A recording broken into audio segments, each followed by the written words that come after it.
各位观众朋友，大家好，欢迎收看《九月初三 AM 新闻》，我是嘉豪，由我先先导数台头先就来报人在。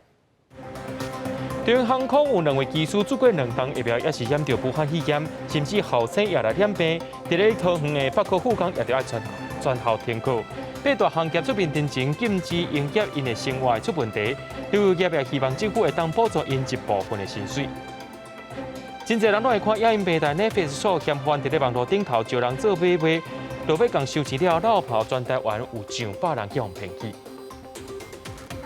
中央航空最近出现3位机师做过疫苗，也是染到武汉肺炎，甚至有1位机师伊的囡仔也来确诊咯。囡仔所读的学校也就是桃园北科护工，今仔日也随来停课，下晡进行全校采检。为了防止这Delta变种病毒入侵咱台湾，指挥中心也宣布桃园对今仔开始升级做2级的加强警戒。中昼放学时间还未到，桃园市北科护工的校门口已经来未少听校的家长，因拢是接到学校的通知，讲下晡要停课。刚才接到说通知说，有人说学校有确诊者，然后说要等到中午才会统一放学。现在因为目前情况也不知道到底怎么样，所以我也很担心、很紧张。小孩子都还没有打疫苗，你们就马上让他进学校。你们知道有这种事情，你们就不应该让学生进学校了啊！这么临时是因为中研有2个技师已经做过新冠疫苗，煞突破性感染，其中确诊技师按16120的囡仔，按16122，8月30日感觉有着甩镜头，9月初1后痛，初2是因为技师爸爸 PCR 阳性了后，由卫生单位协助安排采检并确诊，CT 值是11。因为刚他们已经有宣布说放学，后来才临时说下午要在学校。因为按16122CT 值低，又搁进入校园，而且搁怀疑是 Delta， 指挥中心也对这个案扩大考虑也甲隔离，包括着针对同班同学也甲跨班上课同学集中检疫14天。同班同学的家属是采用预防性集中检疫，迄天捌入去这个个案使用过的教室是采用居家隔离14天。那大概有先准备了500多间吧，应该是都够用的了。我们是今天这样 stand by， 然后看学校这边的有接触的这样的一个疫调，看有需要的就能够及时的来进驻。为了避免 Delta 变异株疫情扩大，指挥中心阁宣布，即马开始一直到9月初9，桃园市升级2级加强警戒，包括着集会活动的人数降为室内50人，室外100人，卖场甲超市加强人流管制。病院也甲长照机构除了例外情况，停止开放探病，也甲陪伴者限制1人。桃园市的中秋节的活动，原则上就停办，好，包括这个烤肉集会跟这个歌唱，那包括我们各社区各社团那就这个全面停办。陈文灿表示，确诊学生的同班同学拢总34个人，老师3个。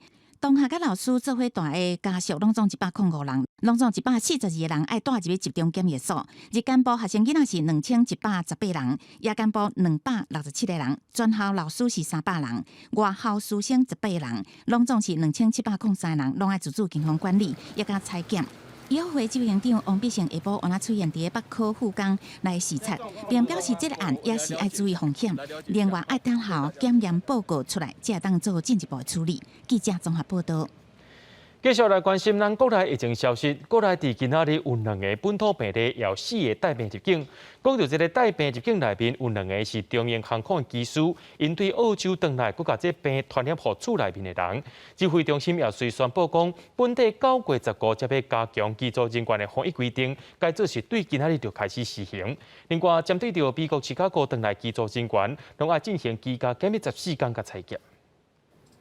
国内新冠肺炎疫情初3增加6例确诊病例，分别是2例本土病例，新北市甲桃园市各1例，加4例境外移入。大地主的是有2例境外移入个案是中营航空的技师，另外确诊个案当中无增加死亡个案。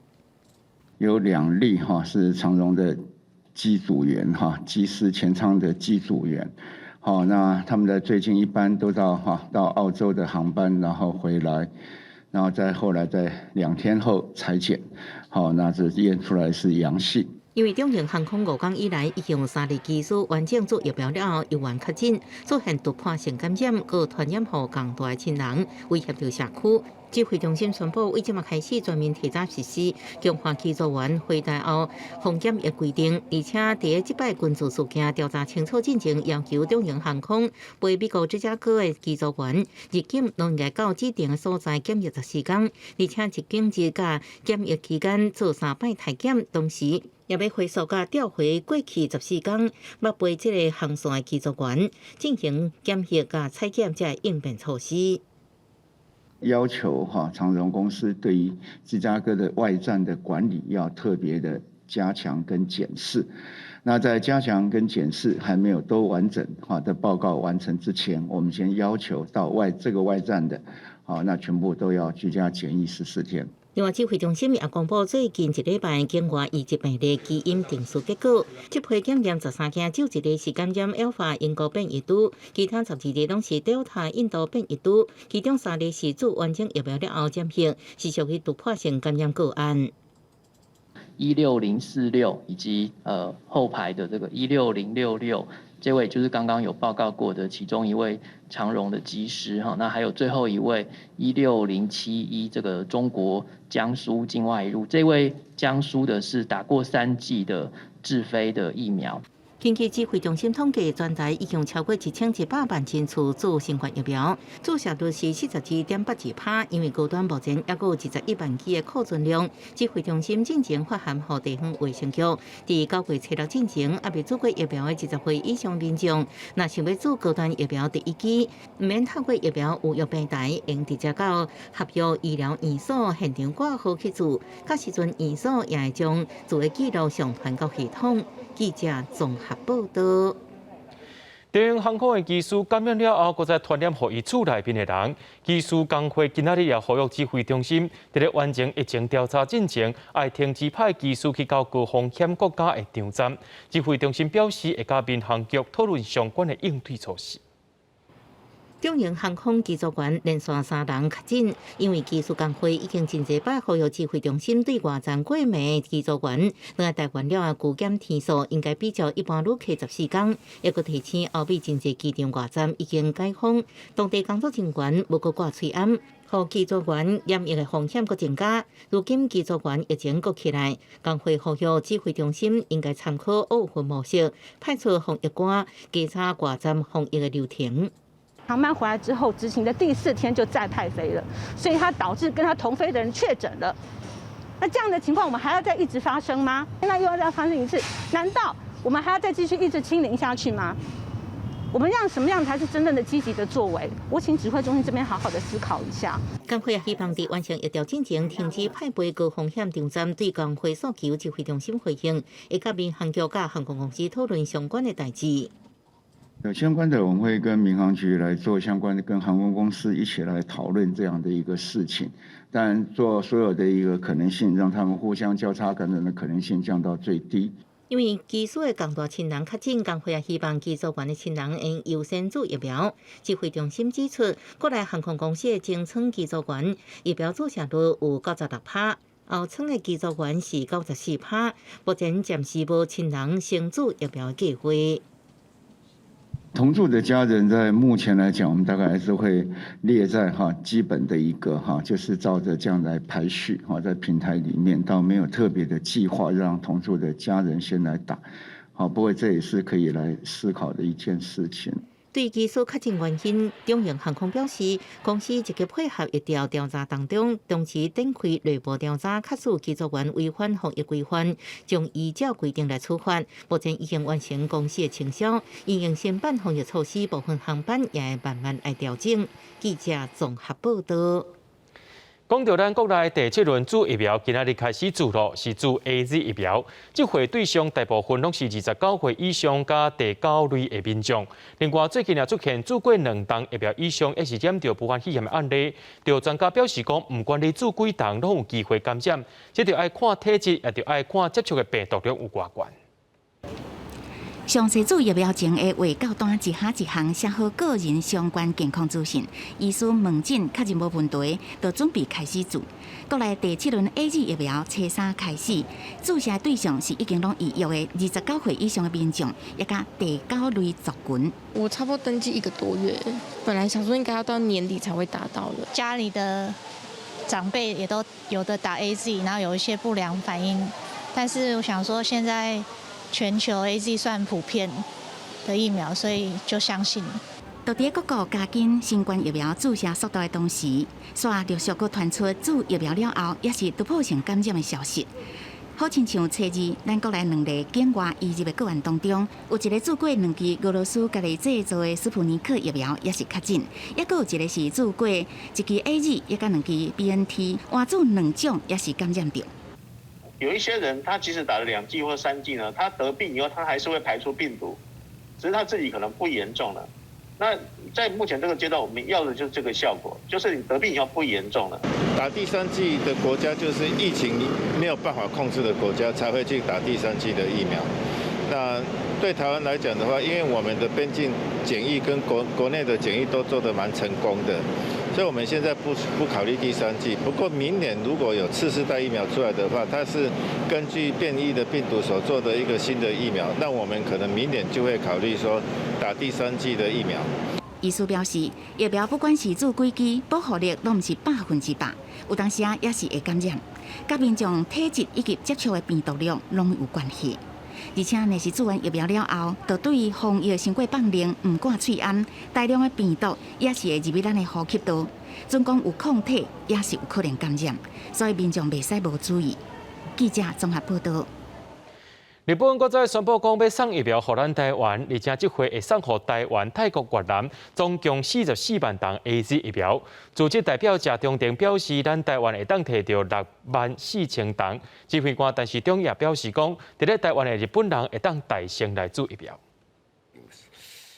9月の上旬にですね、タイ、ベトナムおよび台湾に合計44万回分のアストラゼネカ社製ワクチンを供与することを決定いたしました。日本宣布第4届各管疫苗予台湾，这批 AZ 疫苗44万剂，分别予台湾、泰国、越南3国。台湾有希望得到6到7万剂。外务大臣吴炳昌表示，会伫9月初送出去，协助对抗疫情。总统府甲外交部拢表示感谢，显示台日珍贵的特殊友好关系。雪中送炭的荣情跟他们的深厚友谊，外交部再次表达由衷的感谢之意。台湾跟日本之间心手相连、跟患难见真情的温暖的情谊，让我国人深受感动。外部伫记者会也讲到，即摆送疫苗是考虑当地疫情、医疗体制、疫苗摕到当地日本人的状况者综合评估所做的决定。希望即摆款疫苗会用予当地日本人甲民众来做。指挥中心也回应，即批 AZ 疫苗会提供伫台湾的日本人先做测先做。那在台的一个日本的朋友，很多人都因为他们国家赠送给台湾，所以他们也就基于这样的一个礼貌他们都不太来施打。那这一次呢，所捐赠来的疫苗，我们会请相关单位来造册，给在台的日本朋友来做施打。日本进前已经送334万剂 AZ 疫苗，加上第4摆就有340万剂，是各国捐赠的第1名。美国捐250万剂莫德纳疫苗，捷克是3万剂，立陶宛2万剂 AZ 疫苗，斯洛伐克也宣布要捐1万剂的疫苗给台湾，不过抢牌到台湾的时间拢还无决定。记者综合报道。伫咧汤圆发生技术染到武汉肺炎，而且真有可能是染到Delta变种病毒。金门市长侯友宜表示，桃园甲新北市共同生活圈会做伙来防疫。另外，台北市长郭文哲表示，技术染病代表出现防疫破口，呼吁中央政府就要检讨边境管理 SOP。新北市初3新增加一个本土确诊个案，市长侯友宜表示，个案8月2日身体无拄好，9月初2进行 PCR 体检阳性确诊，因为生活单纯，敢若可能居家隔离一人。目前等你查清楚感染源，针对同技师甲后生感染到，有可能是感染 Delta 病毒。侯友宜宣布强化防疫旅馆的防护，确保着监测，也甲增加医疗量能，要赶紧完成学校疫苗注射，也甲5大防疫做法。尤其这一波的境外生。日校全的免费 PCR 这个部分，我们一定全力的支援。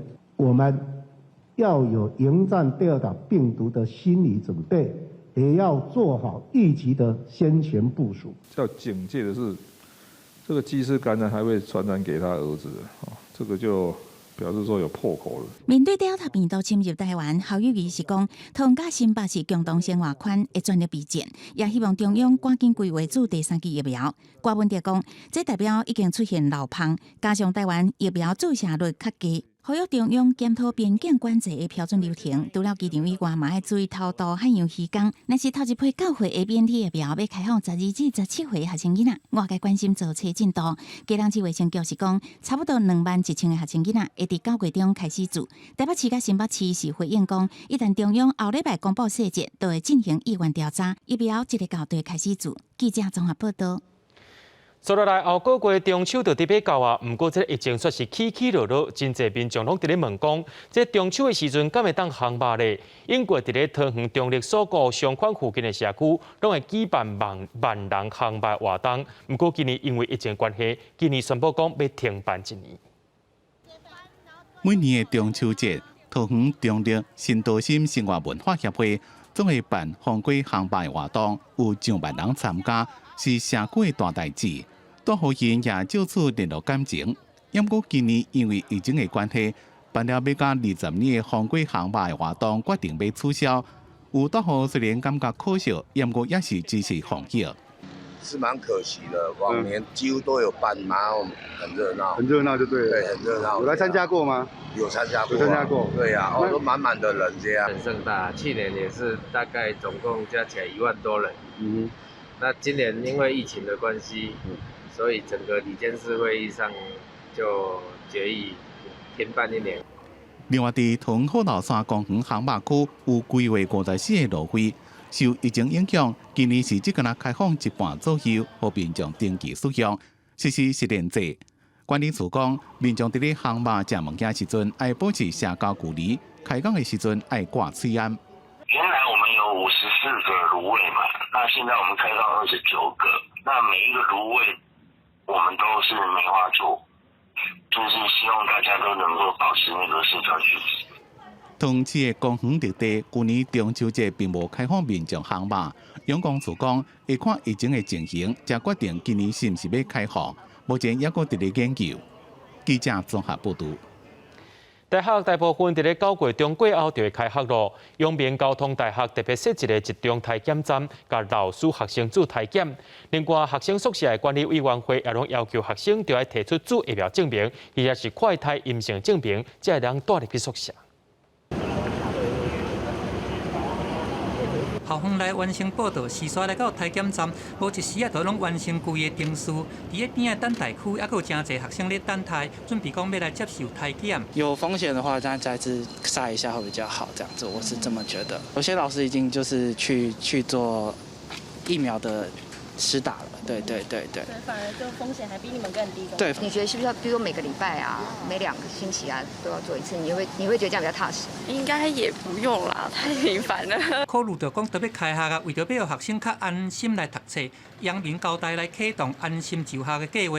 这礼拜先伫阳明学区来设置集中体检站，请干道病院来协助学生甲老师来体检，还佫有学生宿舍的管委会，除了接种疫苗，伫校园来快筛阴性，安尼嘛当互人较安心入去住。如果要入住的话，应该要有健康凭证。那健康凭证除了参加今天的这个筛检之外，也可以在3天之内，如果取得自筛的阴性证明，或者是在外面的医院取得核酸阴性证明3天之内，或者是有疫苗接种的黄卡，这4种都可以认同是健康凭证，那可以办理入住。校方是规划讲要互旧学生先来做，班会有700人会来快筛，伫后礼拜嘛会互新的学生来快筛，嘛有校友来提供大家这个快筛试剂，加上校方家己来买，嘛会选咧开放师生通上网来预约使用。记者综合报道。对着阮的镜头来看在地上大条，讲到国际疫情当咧严重，咱国内旅游业者今仔日也组成自救会，讲要去到交通部和总统府交陈情书，希望伫咧还未开放边境进前，就要互旅游业一部分的薪水补贴。那准讲到这个驶游览车业者，因也是真不满中央政府限制这个旅客人数，互因生意是真歹做，甚至是搁在呛声讲一人驶一台游览车，要去指挥中心表达诉求。规排游览车停泊停车场，因应疫情，指挥中心游园限缩游览车违规租载客。因讲是一台车上限20人，业者成本贴悬，市场反应歹，今年靠交通车价、后车业务支持。要靠那个观光旅游啊，6日，你说现在没有开放到30个人以上哦，还是蛮困难的啦。因为那个平衡点不会到。不满上提放令座位数上限到8成，游览车也是限制伫5成。新北市游览车驾驶员资格工会对会员发出内部公告，设立要开游览车去指挥中心，一人一车向电视中进前，部分旅业者也做自救会对边境封锁无法度出团，要向交通部争取薪水补助。恳请政府呢，能给予在国境开放之前，至少给我们4成新的补助。这虽然是车水杯薪，但是至少我觉得对于产业而言，至少也是有。业者表示，旅行业目前需要是纾困，但是无薪水补贴，恐惊年底过多一堆。9月开学了后的国旅小季，有业者是推出平常时双人一日游，上计计小免1000块。防疫期间成本悬，利润低，业者就是希望能互市场搁活起来。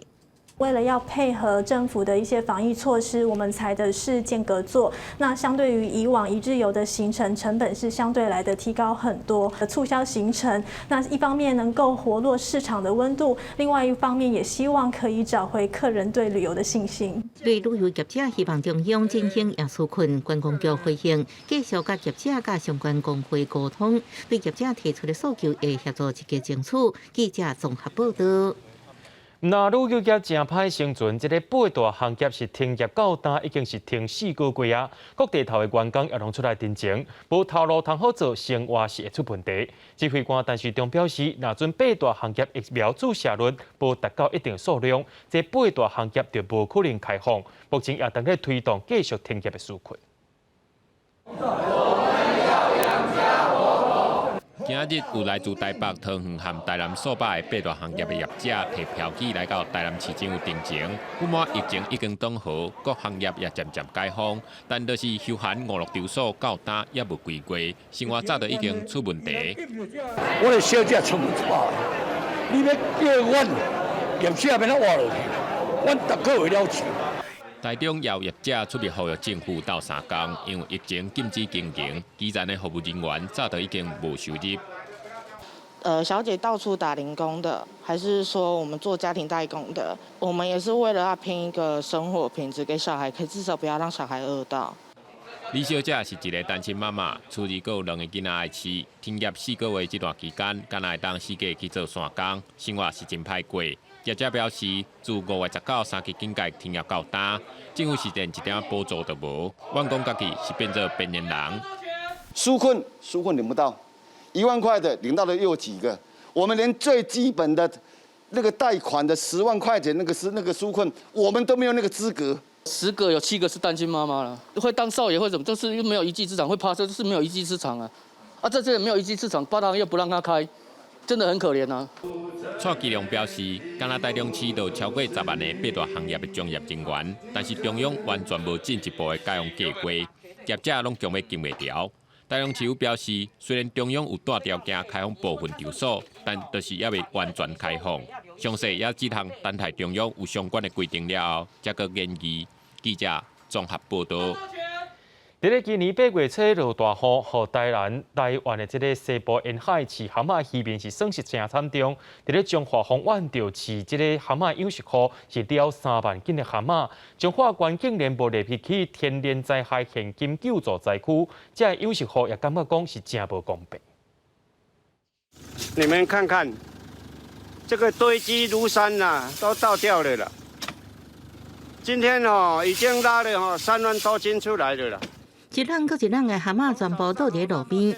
8月初连续大雨造成彰化县丰苑乡蛤蟆大量死亡，煞无被列入天然灾害救助的区域。有养殖户将3万大斤死去的蛤蟆直接倒伫路边，表达抗议。下到好大雨啊，落侪工，落坐港的时阵吼，蛤蟆生正吼，伊就会大量死亡安尼。前天吼，我掠的迄群的时阵吼，都死9成去啊。应该差不多都100多万，可是你像现在我的收成的话，上次我的那一池1甲地的话，才收个不到10万块。彰化县饲蛤蟆的面积差不多1600多公顷，只属乎云林县甲台南市。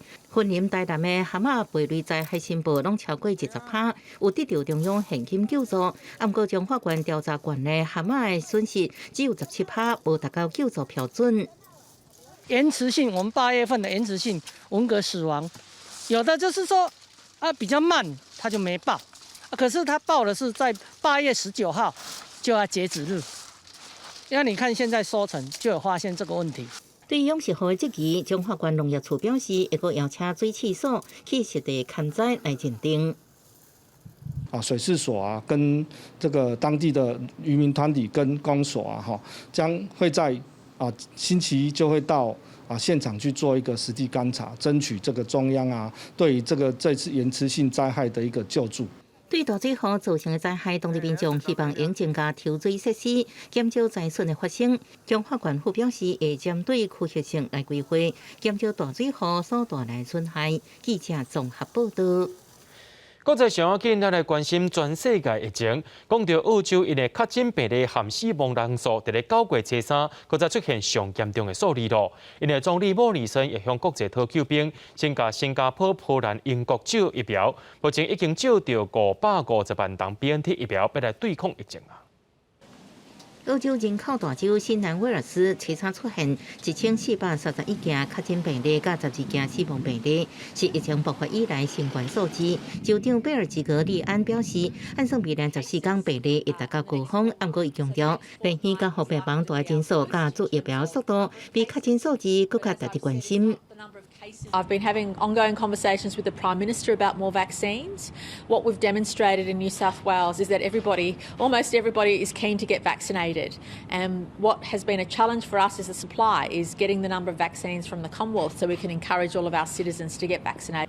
目前，澳洲16岁以上完全做疫苗比例只有36%，离经济中期计划抗战7成到8成注射率有真大距离。澳洲当地生产的阿斯特捷利康疫苗供应稳定，不过因为罕见，煞被过度放大会甲去踢掉的病例，互真侪澳洲人无愿意做。总理莫里森向国际救援，连续为波兰、新加坡甲英国以成就后行的方式，摕到550万剂辉瑞疫苗。新加坡接获50万剂辉瑞疫苗，初日暗时运到雪梨机场。英国400万剂辉瑞疫苗，这个月也送到位。安尼9月份辉瑞疫苗供应量已增加1倍。这招来疫苗，澳洲是约好会伫年底12月时阵以同款的数量来行。另外一个同款是因为疫情拓开化艰苦的国家南韩，提早宣布即卖社交距离规范，为9月初6延长到10月初3。不过大首尔地区的餐厅、咖啡厅营业时间限制，为暗时9点延长到10点。中秋连假迄一礼拜家族群聚人数也放连到8人。公司新闻王慧文编译。美国的公卫专家福奇昨表示，搁再注第3档疫苗会当提供长期保护。德国伫咧7月也开始甲民众注第3档疫苗咯。不过伫咧希腊，所有医护人员部分政府要求因一定要注意风险，别来上街头抗议。未来无定着爱做过3期辉瑞、BNT 还是莫德纳疫苗，才算完全有做过啊。美国即马想要追加 mRNA 第3期的注射。美国公卫专家福奇就讲，就伊家己的经验，也甲引用以色列当地进行的相关研究，相信咱人会需要第3期来提高对新冠病毒的长期防护。若是做完第3期，是毋是会当讲都是完全有做过啊咧？福奇表示，老太食品药物管理局 FDA 来决定，不过若是到尾就安尼认定，伊原来袂意外。12 days or more after the booster dose, there was a greater than 10-fold diminution in the relative risk of both confirmed infection and severe disease. They compared the 2-dose with the 3-dose, and they found after 7 to 13 days up to 68% reduction in the risk of infection. And after 14 to 20 days, a 70 to 84% reduction in the risk of infection. 目前驻第3期已经是一个防疫趋势。法国、英国、匈牙利拢已经宣布准备伫9月为高风险族群来驻第3期。德国为7月开始实施，当局8月初就已经决定安尼做。不过头一天开始做，威斯巴登这间注射中心敢若20人预约。Das wissen viele Leute noch nicht, dass man sich jetzt auch eine dritte Impfung geben lassen kann. Die weitere Entwicklung wird sich eventuell auch noch etwas beschleunigen, wenn die Infektionszahlen sich weiter nach oben entwickeln. 电到伫希腊有400个医护人员，也甲10外台救护车出动，初二伫雅典市中心抗议，因为不满政府的注射新规定，伊就是完全无注过疫苗的，也是过去半年来毋捌为感染中治好的医护人员会停职甲停薪。相关规定当日开始有效，因表示无要反对疫苗，毋过反对强制注射，而且会致使到医护人力欠缺。希腊政府表示，这拢是为了保护脆弱族群。公司新闻黄运玲编译。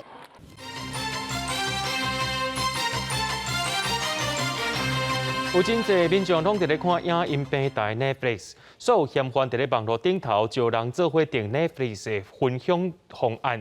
一开始头起先1-2个月，佫会当想看，毋过落尾煞去互取消资格。经过这个发现了后，才讲知影讲家己被骗去啊。警方初步认定，这受害者上少拢有900人。出名的影音平台 Netflix。提供袂少热门的节目，伫台湾有固定收视群，也有人选家庭方案来省钱，因为每个月390块，会当有一组小户密码，互4台电脑来使用，算来一年差不多1170块，比个人小户俗袂少。不过这个方式互嫌犯用来骗人。伫 PTT 这个网站论坛招民众参加，民众汇钱了后摕到的小户，敢来当用2个月。申办假账号，在 PTT 及 Dcard 等各大网络社群平台，号召网友团购 Netflix。网飞影音家庭方案，待取信被害人汇款后，即将款项占为己有。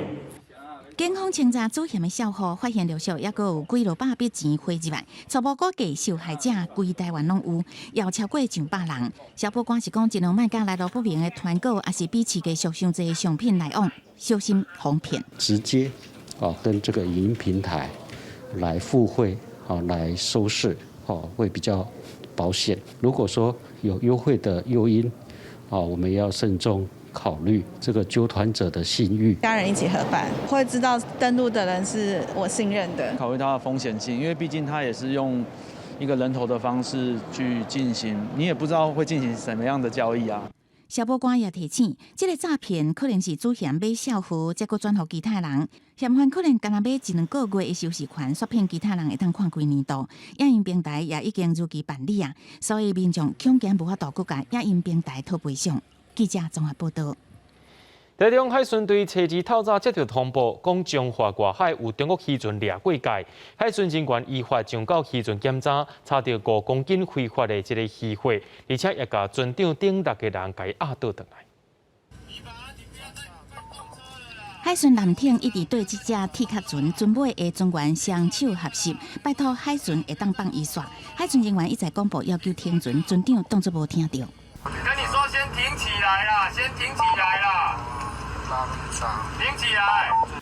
强制要求停船了后，海巡人员规身躯穿防护衣上船，伫船舱内底发现5公斤的非法渔获。初二早起9点外，海巡接到通报，中华3方外27海里的海域有中国渔船又搁活界掠鱼，虽然无发现走私也是猪肉制品，不过违法掠到的渔获，拢爱依法倒转去海里。实施登检的时候，均全程穿着防疫装备，严谨做好所有防护措施。并于返队后完成全程的这个清消作业。台中海巡队表示，船顶6个人体温正常，嘛带去病院快筛，不过船只嘛是爱依法留来调查，也都爱做全面消毒。最近中国休渔期结束，中国渔船活界掠鱼的情况真济，对渔业资源来讲，会掠超过，损害真大。台湾海峡整个海域的空间并不是很大，尤其是我们彰化这边我们的烘场现在烘场设置的那么多，本来渔民他们捕捞的那个范围空间就很少了，起码又有大陆的铁壳船。陈主任表示，中华烟花因为发展海上风电，掠鱼范围已经缩小啊。中国籍渔船各用大型溜刺网，渔民领掠无鱼生活就较歹过。若早有发现，就会通报海巡，减少本土渔业的冲击。记者综合报道。新制度的房地合一税实行到今已经2个月啊。最近房地产的市场好亲像有较点睛。六都的地政局公布8月不动产买卖转移的数量，总数大约是16700多栋，和去年同时间来比是减少不到2成以上。不过，有学者认为讲，看这寡指标已经是对不着时代了。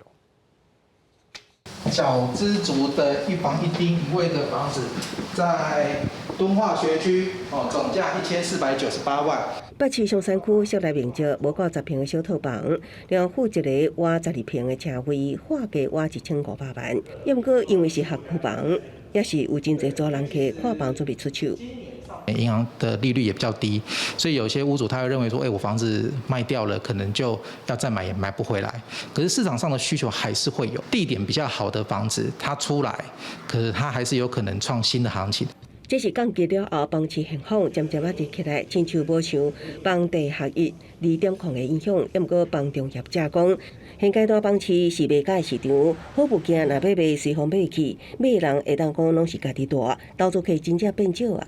房市亲像回温，也毋过根据六都地政局最近公布8月不动产买卖移转栋数却是2项前。新北市甲去年同期比衰退2成以上，桃园甲台中市衰退约3成，台南交易量无到2成栋，高雄也衰退幅度约2成。六都合计16748栋，年减22.8%，创约3年新高。特别是如果还在租房的民众，可以透过低利跟这个高贷款、资金宽松的一个状态，资产上面的一个安排。那但是如果投资者来说的话，高的一个税费，投资的部分要稍微保守一些。另外，不动产放款也降温。房贷溢价6月净增加804亿，7月净增加432亿，月减372亿。学者表示，这拢是落后指标。各国为了刺激经济，拢用量化宽松，游资大部分流向房地产。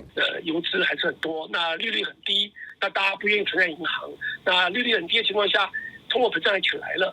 那再加上政策上并没有完全的落实，以及造成大家觉得炒房还是有利可图的吧。也不过，学者也提醒，疫情有关影响房市变数。目前房价虽然起，进场投资犹原需要谨慎。预计房市下半年将会是量恢复继续平稳局面。记者综合报道。体育署邀请东京奥运的选手和运动教练做伙伫咧直播顶头上课，而且一节课上侪有100人。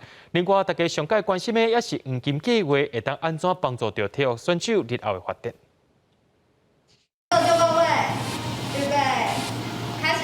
柔道国手尹永辉甲艺人周秀玲 PK 3分钟蹦式练习运动，佮同时挑战快问快答。很丑但运气好，还是很帅但是睡到饱。很帅睡到饱。原本两人轻松应对，不过倒头算10秒，已经赢分出关键。3、2、1。两人支持到最后，是尹永辉较赢一输啊。东奥摕金牌倒来了后，伊伫出现伫荧光幕，所以去体育署要邀请伊甲射击国手吴家兴、体操国手唐家宏，佮别甲运动教练直播健身课程。民众就网络报名，引起到 Google Meet 包厢连接。吴家兴出席的课程上成满，其他也拢有被告写满。不过运动员的光环因维持偌久是刷来的挑战。在目前我们国家的制度里面，我们对于选手是一个用完就丢的状态。我所有的给付只到我比赛结束的那一天，顶多再过1天。对，可是当选手结束他的比赛任务的时候，他要回归我所谓的不管是求职也好，或下一个人生阶段也好的时候，他是没有缓冲的。黄金计划是体育署伫东奥进前对有大牌希望选手实施个人化训练，不过为国成功了后，运动员还佫有更较长的路要行。体坛人士希望政府不止投入经费训练，国手比赛了后即个发展，也要伫政策当中斗阵考虑。记者综合报道。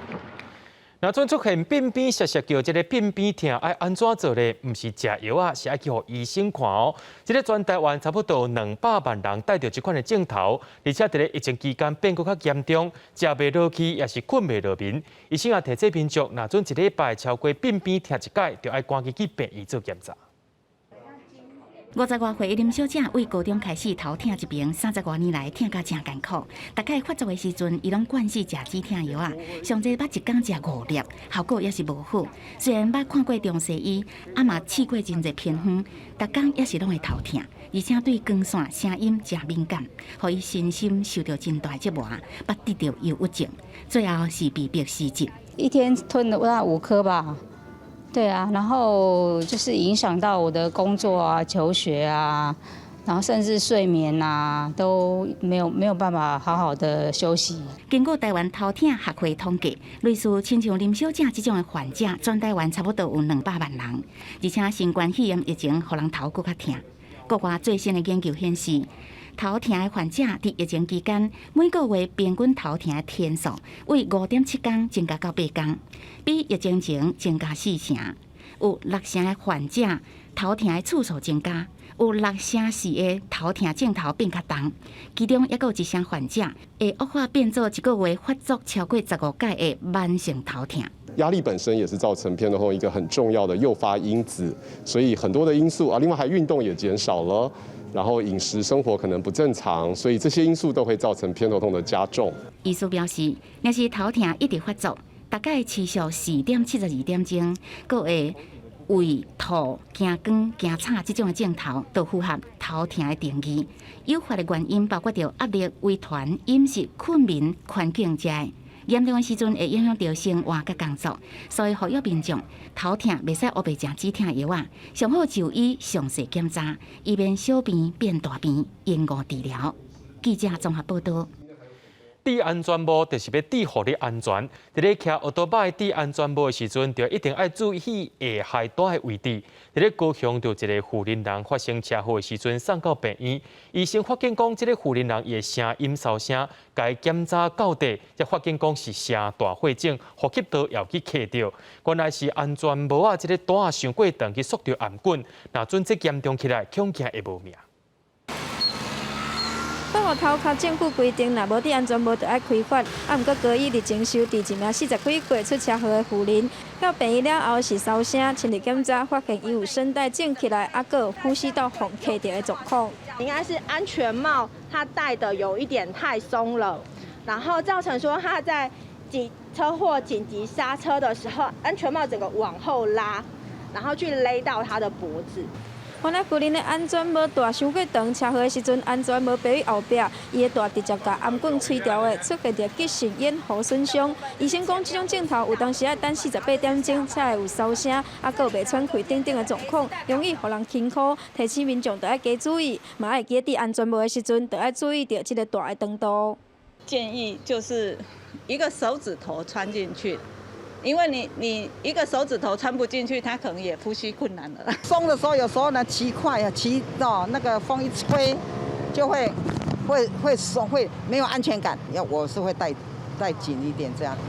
安全帽业者嘛提醒，这个带应该要离你的下1公分，才袂伤过暗，嘛会当保障着安全。上保险的是伫咧大家要戴安全帽进前，甲这个带揪看卖啊，确保有调整着上好的长度。记者王刘婷、陈显坤高雄报道。有77年历史的嘉义市游民收容所是一栋结合日本和西洋风格建筑。嘉义市开2栋外整修了后，嘛希望会当成做地方创新甲社区的育成中心。建筑师甲师傅讨论空间修复的细节。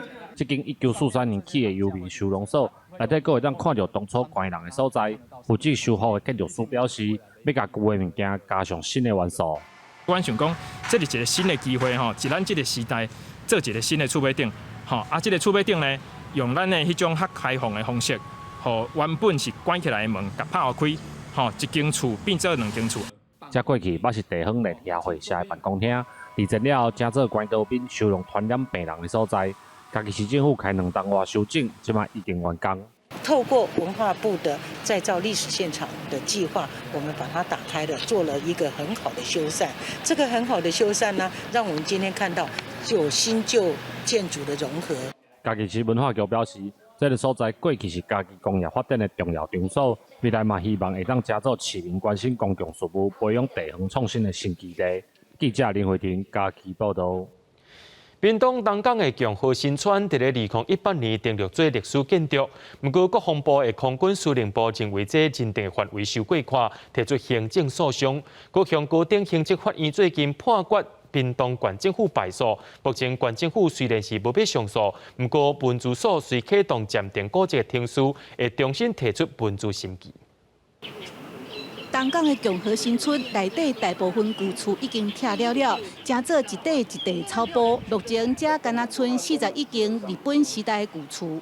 因为2018年互县府登录是历史建筑，军方不服提出行政诉讼。高雄高等行政法院最近判定审议过程有问题，另外公告保留范围嘛伤宽，判县府败诉。补充程序暂停古迹，可能会把它再登录。我们虽然不认同本来上诉啦，可是后来想想，上诉意义不大啦，因为我们就赶快启动进入就好了。文字所表示，因会重新搁提出审议，不过对已经抗争真侪党的眷村住户来讲，因要争取生存权。虽然目前敢若20号有人住，有人的厝可能会气候拆掉。对我们住在这边的住民来讲，他基本上他的危机感并没有解除啊。你要保留眷村可以，你要把我的眷村的人跟真正活生生那个眷村的那种生活的样态保存下来。人是写文化的，不是土地跟这个房子在写文化的。眷村住户也未放弃，另外针对判决，空军司令部表示，41间历史建筑会保留，唔是文字的范围会拢总拆除。若是县府佮提出文字审议，因嘛会尊重结果。记者邓家文、赖伟做屏东报道。目前全台湾大约有40间学校有饲校犬，今仔日动保团体特别颁奖予其中的10间学校。这校犬因过可能是流浪狗或者是掠毒犬等等，今摆伫咧学校受到真好的照顾，也成做学校生命教育的主角。新北市安溪国中的校犬扣拉甲学生算做伙，11档前流浪到安溪国中找无主人，学校落尾决定予扣拉留落来，嘛予伊参与真济学校活动。成做学生甲老师生命教育的主角。因为大家都必须要帮忙，因为校园它不是属于谁的狗，你帮忙顾它的吃饭，你顾它的医疗等等，反而让我们有个团队的精神。只要可乐一出现，学生的注意力就非常的集中，这是我们最喜欢的部分。所以我们觉得。可乐是来教育我们的，因为不是所有的家长跟老师都是支持校犬的，而且我发现这个过程当中的讨论，甚至要经过投票，就是一个很棒的校园的公民参与。立法院车衫来了真济狗仔，因是各学校的校犬。动保团体即天颁奖予因的学校，甲校犬甲生命教育做真好的配合。虽讲这个校犬都是真成功的案例，不过学校饲狗有真济问题要克服，不是每间学校拢会使话饲就饲。像比如说有些收容所为了疏解收容所压力的时候呢，他们刚好学校又需要流浪狗来做校犬的时候，他们这个过程的媒合会花一些时间。就是说很多家长说，那小孩子狗狗会不会攻击小孩子啊？然后那个会不会影响小孩子上课啊？那狗狗有传染疾病？等等哈，校犬成做学校生命教育的主角，不过嘛有问题需要克服。农委会主委陈吉中伫现场宣布，只要学校愿意推动校犬计划，所有经费拢由农委会负责。目前大概有40间学校有校犬，农委会会甲教育部合作，甲计划推展到更较侪学校。记者郭富君、林耀凯台北报道。新竹有一间大学去年成立全国唯一的地美文创学堂，学校除了用希望这个专业课程来吸引学生，嘛希望少年辈结合文创，传承台湾重要做地工艺甲产业。甲拍过地叶放入去机器内底进行高温炒茶，学生会使在遮学到标准的做茶过程甲技术，而且更会使了解安怎甲做好的茶米包装行销出去。什么样的茶叶适合什么样的陶壶，去把它泡出最完美的茶呈现出来，这样子，所以才会想说来上这个茶陶系这样。我们在茶园只会管理跟制作，然后关于文创这一块，我们就完全不会。老师讲，其实来遮上课的学生，真侪人厝内原本就咧种茶米，来遮除了会当加强做茶的观念，上重要是管理的概念。只知道茶要怎么做，做得好，但不懂得原理，所以他来学校呢，可以学一些茶叶的科学，让他更了解说为什么要这样做，为什么要这样做？比如说为什么杀青的原理是让这个停止酵素发酵。大学招生受少子化影响愈来愈严重，真侪学校开始思考设立专业课程。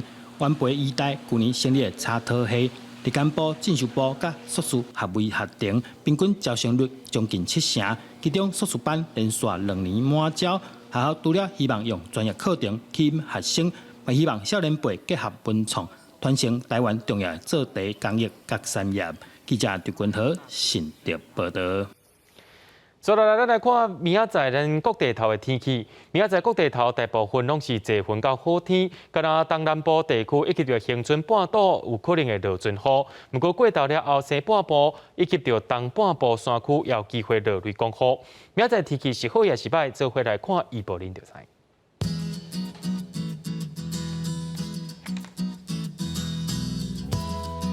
北部地区对25度到34度。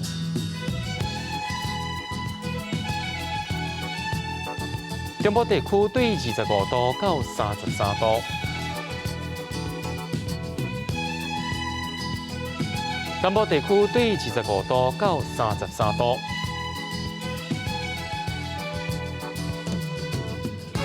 东部地区对25度到34度。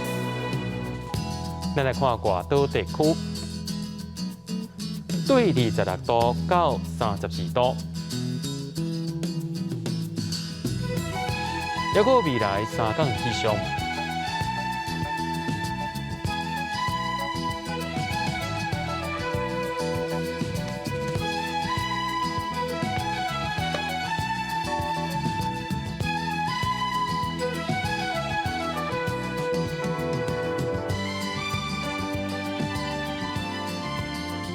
新闻最后，感谢各位观众朋友收看今日的《AM 新闻》，我是嘉豪，咱马仔个的时间再会。